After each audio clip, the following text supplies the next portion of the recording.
তাকে ফাঁসির রায় দেওয়া হোক এবং ফাঁসির রায় কার্যকর করা হোক।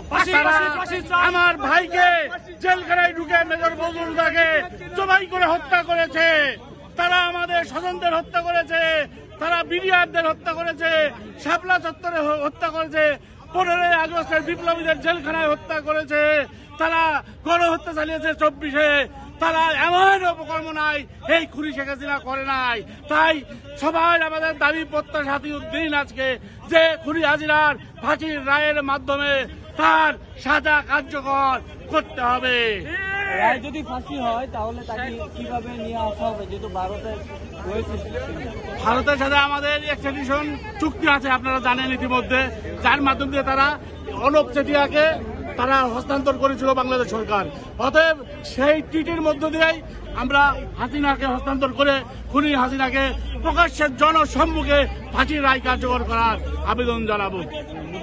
ফাঁসি ফাঁসি ফাঁসি চাই,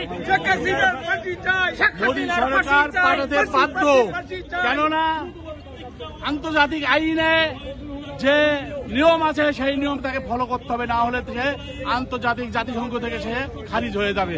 অতএব সে পাঠাতে বাধ্য, আপনারা নিশ্চিত থাকেন। ইনশাল্লাহ খুনি হাসিনাকে ফাঁসির কাস্টে চড়তে হবেই হবেই হবে ইনশাল্লাহ। আইজিপি চৌধুরী আব্দুল্লাহ আল মামুন যেহেতু রাজ সাক্ষী দিয়েছে, কি রায় চাচ্ছেন আপনারা? রাজ সাক্ষী দিয়েছে, তার অপরাধ বোধ থেকে সে রাজ সাক্ষী দিয়েছে, কিন্তু তার যে অপরাধ সেই অপরাধের বিচার তো আপনার একমাত্র মাধ্যমে ফাঁসির মাধ্যমে হতে পারে।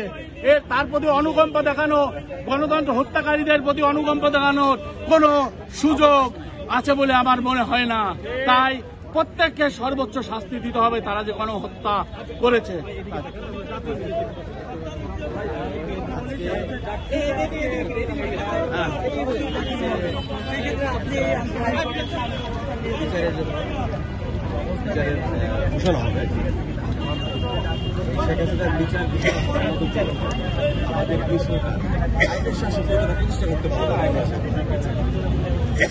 যেহেতু আমাদের বিপ্লবোত্তর 5ই আগস্টের বিপ্লবোত্তর সরকারের কমিটমেন্টই এটা যে গণহত্যাকারীদের বিচার করতে হবে, এবং তারা আমরা আশা করব যে অবশ্যই করবে।